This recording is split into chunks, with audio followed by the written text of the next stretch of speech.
bigatera imitima yacu guhora twibaza amaherezo yabyo. Nubwo twebwe tugihumeka umwuka w'abazima, hariho bagenzi bacu batakiriho none. Bamwe muri bo bazizi inkota z'akarengane, abandi nabo bazizi indwara zitandukanye. Abandi bararyamye barasinzira, abo bose bararuhutse muri paradizo. Zababona abakozi b'Imana bitangaga cyane ku murimo wayo, n'abibuka inshuti z'umusaraba zagiraga ishaka ry'umurimo w'Imana, badusigiye urwibutso rukomeye. Ntabwo tuzibagirwa imirimo yabo, badusigiye urwibutso rukomeye. Ntabwo tuzibagirwa imirimo yabo. Tumaze iminsi dutandukana n'inshuti n'abavandimwe, imitima yacu igahora mu gahinda. Dore twabuze abo twakundaga, duhora twibuka uko twakoranye umurimo. Data mw'ijuru ndamwiganyira, ubona amahoro awucumura beradede, awucumura beradede, awucumura beradede, beradede.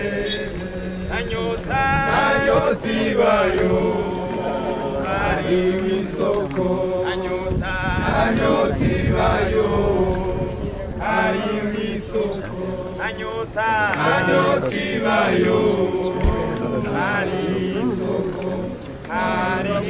isoko, anzaribayo barahagirwe, anzaribayo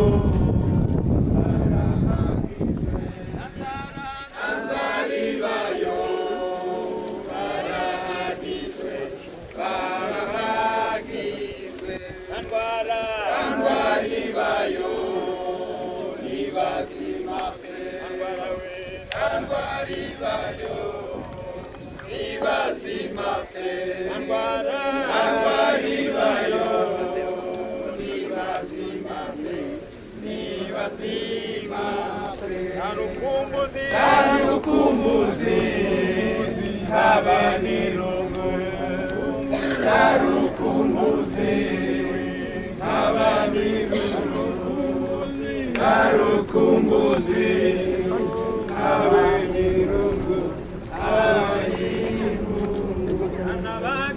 anabagifa babiteka, anabagifa babiteka, anabagifa babiteka, babiteka.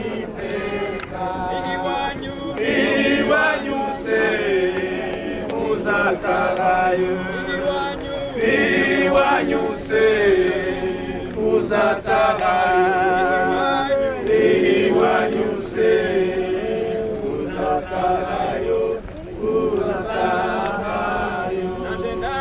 Nande ndajayo bambikibanza, nande ndajayo bambikibanza, nande ndajayo ndajayo bambikibanza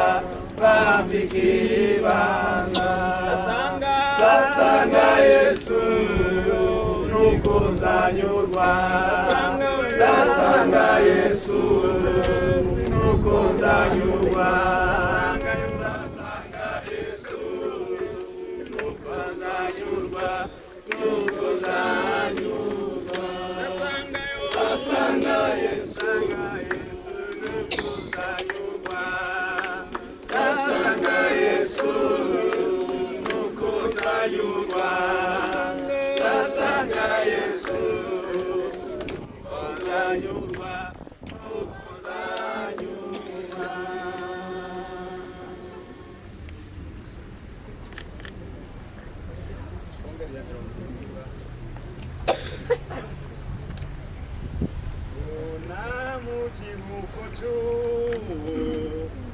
Umejengwa naye Mungu, kuna mto mmoja mwenye maji mazima kabisa.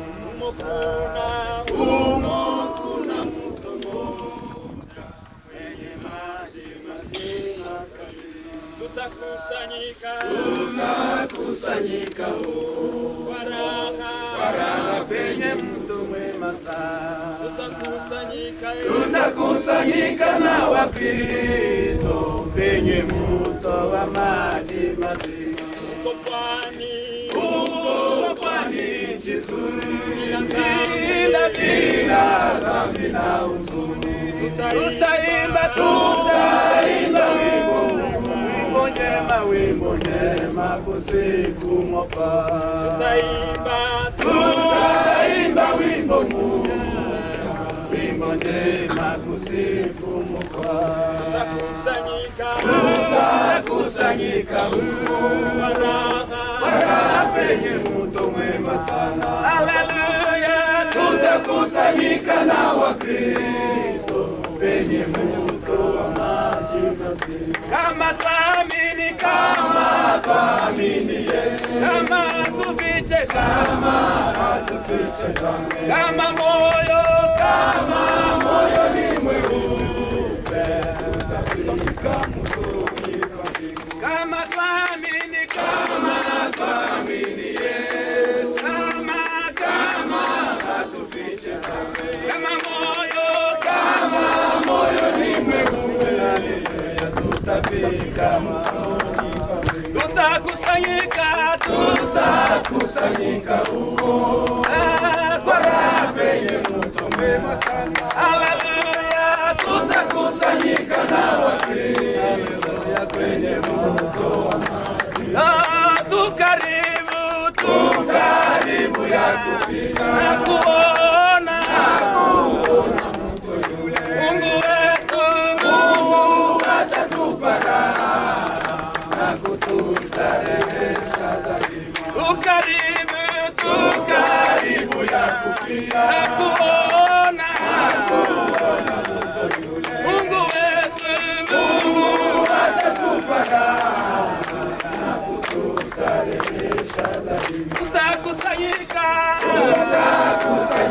huko kwa raha penye mto mwema sana. Tutakusanyika na Wakristo penye mto wa maji mazima. Haleluya.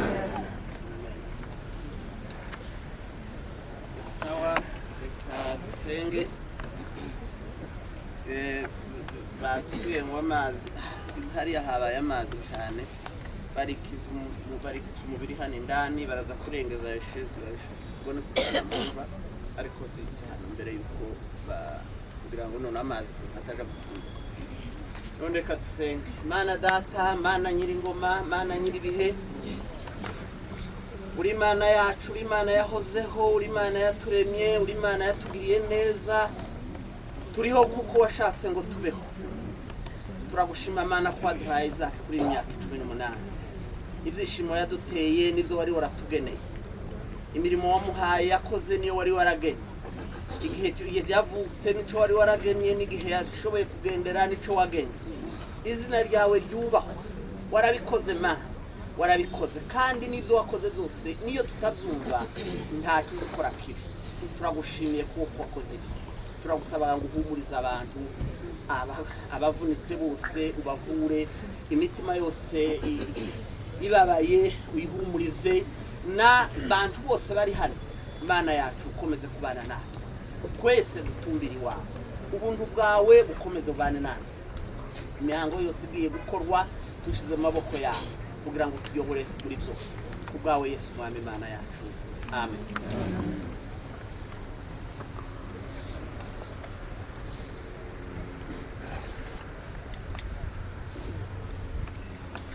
Praise the Lord. Amen. God deserves to be praised. Solomon said there is a time for everything under heaven. There is a time to laugh and there is a time to cry. There is a time to be born and a time to die. I don't have much experience with birth. I'm not a woman. But my mom had these words for me.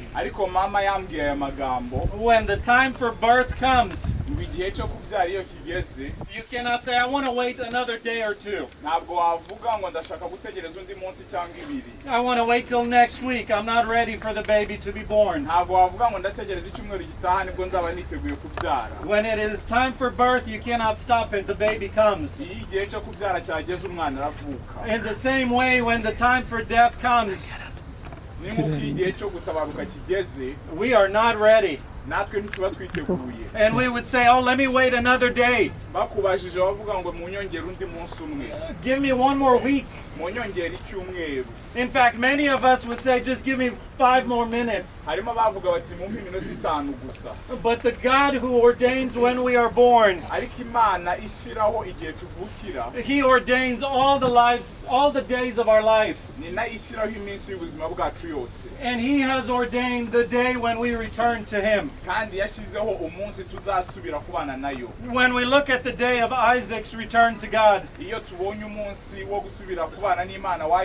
many of us would say that day was too early. All of us would say that was too soon. But I am thankful that I am not in charge of writing the days of our lives. God is the one who writes our days and He is the one that sustains us. There comes a time in our life where all the things that we have learned, all the things that we know, it's time to put them into practice. Pastor Albert this morning mentioned the story of Lazarus. When his sister Martha met Jesus, she said, oh, I know there is a resurrection. I know I will see Him someday. All of us know things that we have heard and we have learned. We have read them in the Bible and we have heard them from preachers. We know so many things. But what good is our knowledge? The question that Jesus had for Martha, the question for us today, is not what do you know, but what do you believe? What do you put your faith and trust in? You see, when we are faced with a casket and with a grave, all the things that we have learned are of no use to us. Where is your hope? The grave and the ground make us ask that question. Not what did you learn in Sunday school? ntibazakubaza ngo wize iki muri ekodime What do you put your trust in? ahubwo wizerera mu ki. Jesus said, I am the resurrection and the life. Yesu yaravuze ngo nijye muzuko kandi nijye buzima. Many people say many things that are not true. Benshi bavuga ibintu bitari ukuri. Jesus didn't just say he is the resurrection and the life. Yesu ntabwo yatubwiye ko ari umuzuko n'ubugingo, He proved it ntabwo yabitubwiye gusa ahubwo yabishyize no mu bikorwa arabitwereka. by giving his life, Binyuze mu gutanga ubuzima bwe, by going into the grave, ajya mu mva, by breaking the power of death, ajanjagura imbaraga z'urupfu, by showing that he is greater than the grave. yerekana ko arusha imbaraga igituro cyo kubamo cy'uburuhukiro. So today my question is not what do you know, Icyo rero mbabajije nonaha ntabwo mbabajije ngo muzi iki, but do you put your trust in the resurrection and the life? ahubwo ndababaza ngo mwizerera mu muzuko n'ubugingo. My hope and my trust is not in things I've learned from a book. Ibyiringiro byanjye n'imyizerere yanjye ntabwo ari ibyanditse mu bitabo, My hope and my trust is in a living Savior. ahubwo biri mu mwami udukiza kandi uriho. The one that I believe in, he is not in the grave. Umukiza nizereramo ntabwo ari mu mva. We are surrounded by graves of people. Hano tuzengurutswe n'imva z'abantu, There are people in these graves. harimo abantu hano, But the grave of Jesus ariko igituro cya Yesu for 2,000 years has been empty kimaze imyaka 2000 kiri mu busa and will be forever empty. kandi kizahora kiri mu busa. And one day soon, Kandi umunsi umwe vuba very soon, vuba cyane, and all of us can say, come quickly, Lord Jesus. twese twavuga ngo mwami Yesu tebuka, Maranatha. Maranatha. When he comes, Umunsi azaza the graves of those who have put their trust in him imva z'abizereye muri we will be empty. zizaba ziri mu busa. On that day, Uwo munsi if we are alive, niba tuzaba turi bazima, Isaac will be in front of us Isaac azatujya imbere, because he first will come out of the grave. kuko niwe uzabanziriza abandi gusohoka mu mva, And with him we will meet the Lord in the air. maze turi kumwe nawe duhurire hamwe n'umwami mu kirere. This is not something I learned in a book. Ibi si ibyo nasomye mu gitabo, This is something I put my trust in. ibi ni ibyo nizereye mu jyewe. So right now as we are gathered, Rero muri aka kanya turi kumwe hano duteranye, we say, see you soon, Isaac. turavuga ngo Isaac tuzabonana vuba. We can't wait to see you when Jesus returns. Ntabwo dufite amashusho yo kuzahura nawe Yesu nagaruka, When all sickness and all pain is gone. mu gihe uburwayi bwose n'uburibwe bwose buzaba bwarashize, When we get to celebrate with you for eternity. igihe tuzizihizanya nawe ubuzima bw'iteka. That is my hope. Icyo nicyo niringira, That, I pray, is your hope, and I know is your hope. kandi nzi neza ko namwe ari byo byiringiro byanyu. We will miss him. Tuzamukumbura, So many things that he has blessed us with, we will miss him. hari byinshi yatubereyemo umugisha, tuzamukumbura. But we don't just know. Ariko ntabwo tuzi gusa, We are convinced ahubwo turemezwa that our God is coming back ko Imana yacu izagaruka, to take Isaac and to take us ije gutwara Isaac ndetse natwe to be with him. kugira ngo tubane nayo. Let us pray. Mureke dusenge. Our Father who art in heaven, Data uri mu ijuru, with tears in our eyes, we say, we bless you, Lord. n'aya marira dufite mu maso turavuze ngo turagushimye. God, you made us from the earth, from dirt, Mana watubumbye uturutse mu itaka, and we have to return to dirt. kandi icyo cyondo iryo taka niryo tuzasubiramo. But God, I am so grateful that that is not the end of our story. Ariko Mana nshimishijwe nuko iryo atari iherezo ry'ubuzima bwacu. We came from dirt. Twaturutse mu mukungugu, We returned to dirt for a little while. kandi tuzawusubiramo by'akanya gato. But the end of our story is with you in glory. Ariko iherezo ry'ubuzima bwacu n'inkuru yacu ni hagati hamwe nawe mu iteka ryose. God, we have no other source of strength. Nta handi twakura imbaraga Mana, We have no other comfort but you. nta handi twakura ihumure hatari kuri wowe. Today, as we give you thanks for the life of Isaac, Uyu munsi mbwo tugushimira kubw'ubuzima bwa Isaac, as we give you thanks for how you worked in his life, tugushimira kubyo wakoze mu buzima bwe. God, we are grateful for every day that he was in our lives. Turagushimira iminsi yose twabanye nawe, Can we say it was not enough? kandi turavuga ngo ntiyari ihagije.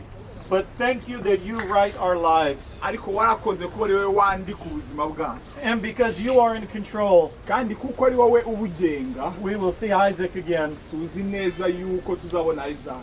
God, I pray for the family. Mwami ndasengera umuryango, May your spirit of comfort touch their hearts. umwuka wawe w'ihumure ukore ku mitima yabo. Lord, we pray for you to bring healing. Mwami turasaba ngo uzane komorwa, We pray for you to be strength. ube imbaraga zabo, And God, for every one of us that is here today, kandi kubwa buri wese uraha uyu munsi may we not waste a single day of our lives. twe kuzagira umunsi n'umwe w'ubuzima bwacu dutakaza cyangwa dupfusha ubusa, May we live it for your glory. ahubwo reka tujye tuberaho icyubahiro cyawe. From the rising of the sun kuva izuba rirashe to the setting of the sun, kugeza rirenga, from my birth to my grave, kuva umunsi navukiye kugeza igihe nzajya mu mva, in good times and in bad times, mu bihe byiza ndetse n'ibibi, in joy and in sorrow, mu munezero no mu gahinda, I will praise the name of the Lord. nzashima izina ry'Uwiteka. You are worthy to be praised, ukwiye kuramwa, King of kings, mwami w'abami, resurrection and the life. muzuko ndetse n'ubugingo. In Jesus' name we pray. Ni mu izina rya Yesu dusenze. Amen. Amen.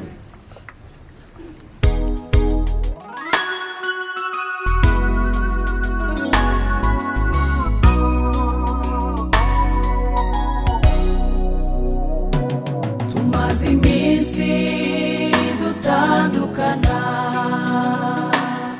n'inshuti n'abavandimwe, imitima yacu igahora mu gahinda, dore twabuze abo twakundaga, duhora twibuka uko twakoranye umurimo, bigatera imitima yacu guhora twibaza amaherezo yabyo. nubwo twebwe tugihumeka umwuka w'abazima, hariho bagenzi bacu batakiriho none, bamwe muri bo bazizi inkota z'akarengane, abandi nabo bazizi indwara zitandukanye, abandi bararyamye barasinzira, abo bose bararuhutse muri paradizo.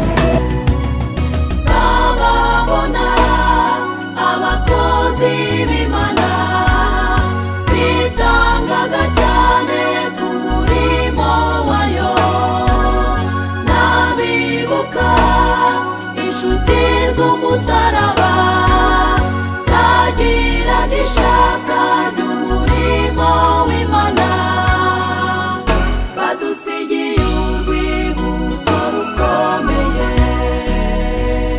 ntabwo tuzibagirwa imirimo yabo, badusigiye urwibutso rukomeye, ntabwo tuzibagirwa imirimo yabo. Tumaze iminsi dutandukana n'inshuti n'abavandimwe, imitima yacu igahora mu gahinda, dore twabuze abo twakundaga, duhora twibuka uko twakoranye umurimo, bigatera imitima yacu guhora twibaza amaherezo yabyo. nubwo twebwe tugihumeka umwuka w'abazima, hariho bagenzi bacu batakiriho none, bamwe muri bo bazizi inkota z'akarengane, abandi nabo bazizi indwara zitandukanye, barasinzira abo bose bararuhutse muri paradizo zababona abakozi b'Imana bitangaga cyane ku murimo wayo n'abibuka inshuti z'umusaraba zagiraga ishaka ry'umurimo w'Imana badusigiye urwibutso rukomeye ntabwo tuzibagirwa imirimo yabo badusigiye urwibutso rukomeye ntabwo tuzibagirwa imirimo yabo maze iminsi dutandukana n'inshuti n'abavandimwe imitima yacu igahora mu gahinda dore twabuze abo twakundaga duhora twibuka uko twakoranye umurimo bigatera imitima yacu guhora twibaza amaherezo yabyo nubwo twebwe tugihumeka umwuka w'abazima hariho bagenzi bacu batakiriho none bamwe muri bo bazizi inkota z'akarengane abandi nabo bazizi indwara zitandukanye abandi bararyamye barasinzira abo bose bararuhutse muri paradizo zababona abakozi b'Imana bitangaga cyane ku murimo wayo n'abibuka inshuti z'umusaraba zagiraga ishaka ry'umurimo w'Imana badusigiye urwibutso rukomeye ntabwo tuzibagirwa imirimo yabo badusigiye urwibutso rukomeye ntabwo tuzibagirwa imirimo yabo maze iminsi dutandukana n'inshuti n'abavandimwe imitima yacu igahora mu gahinda dore twabuze abo twakundaga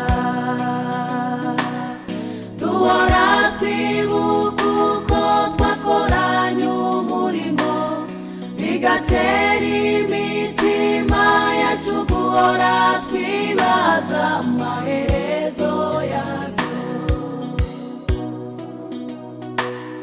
nubwo twebwe tugihumeka umwuka w'abazima hariho bagenzi bacu batakiriho none bamwe muri bo bazizi inkota z'akarengane abandi nabo bazizi indwara zitandukanye abandi bararyamye barasinzira abo bose bararuhutse muri paradizo zababona abakozi b'Imana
bigatera imitima yacu guhora twibaza amaherezo yabyo.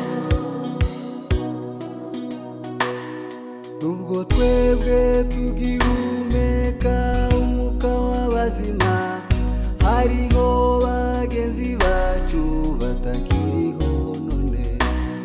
Bamwe muri bo bazizi inkota z'akarengane, abandi nabo bazizi indwara zitandukanye.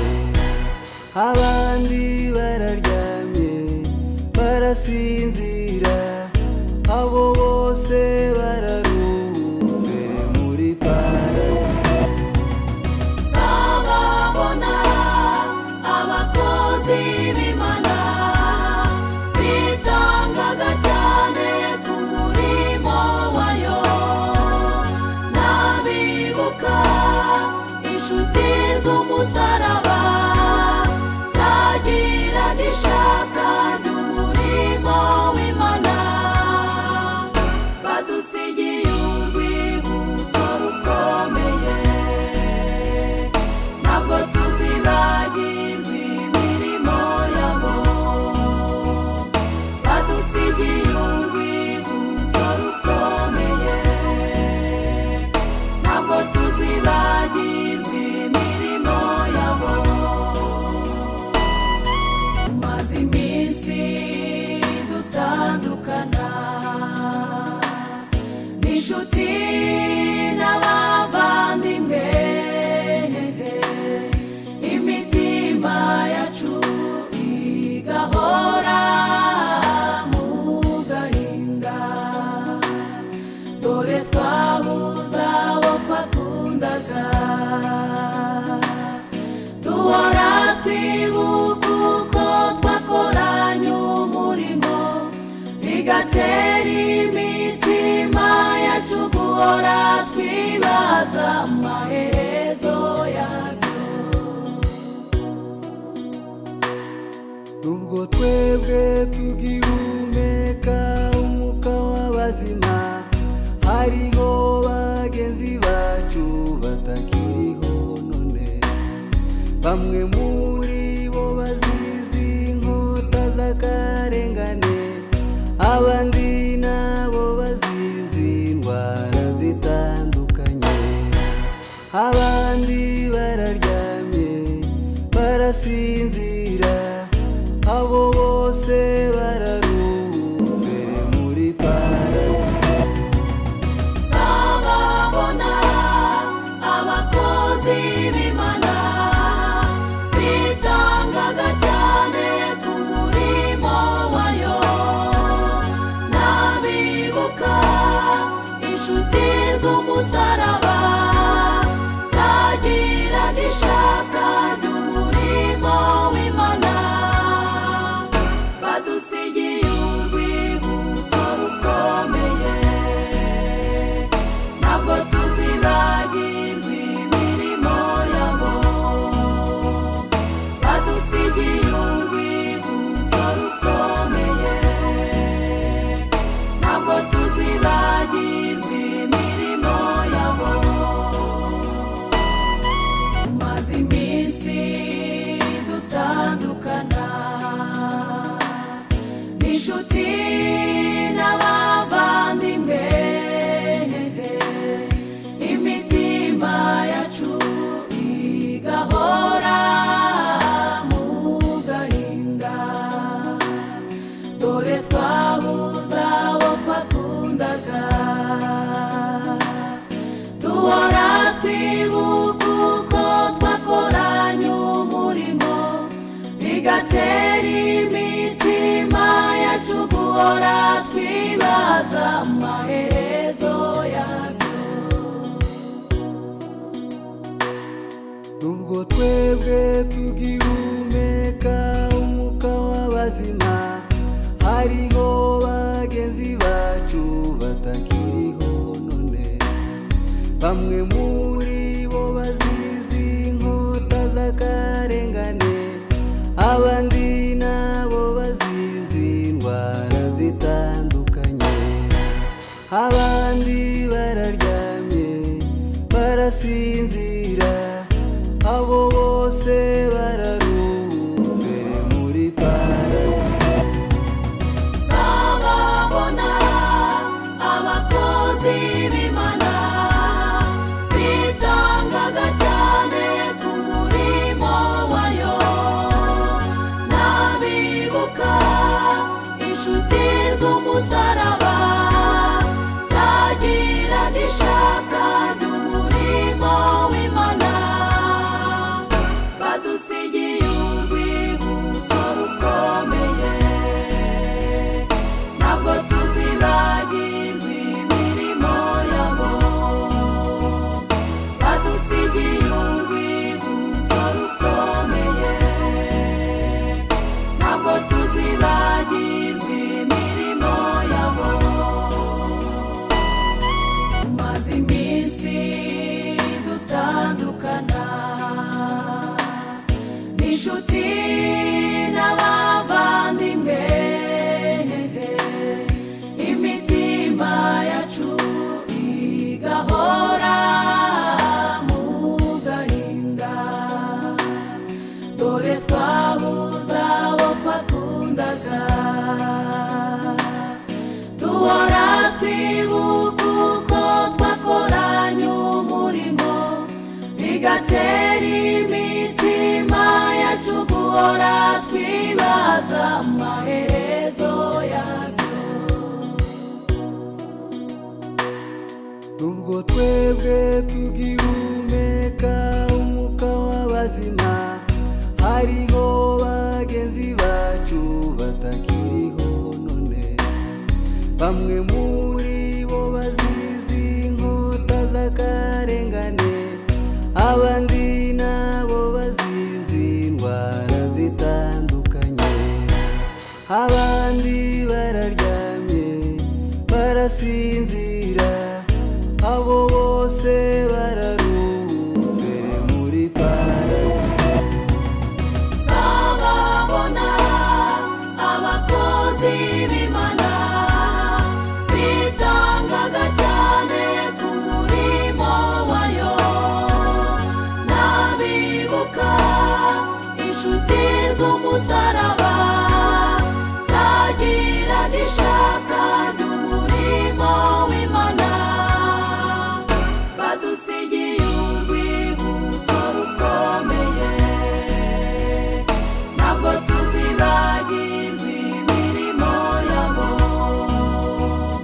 badusigiye urwibutso rukomeye, ntabwo tuzibagirwa imirimo yabo. Tumaze iminsi dutandukana n'inshuti n'abavandimwe, imitima yacu igahora mu gahinda, dore twabuze abo twakundaga, duhora twibuka uko twakoranye umurimo, bigatera imitima yacu guhora twibaza amaherezo yabyo. Nubwo twebwe tugihumeka umwuka w'abazima, hariho bagenzi bacu batakiriho none, bamwe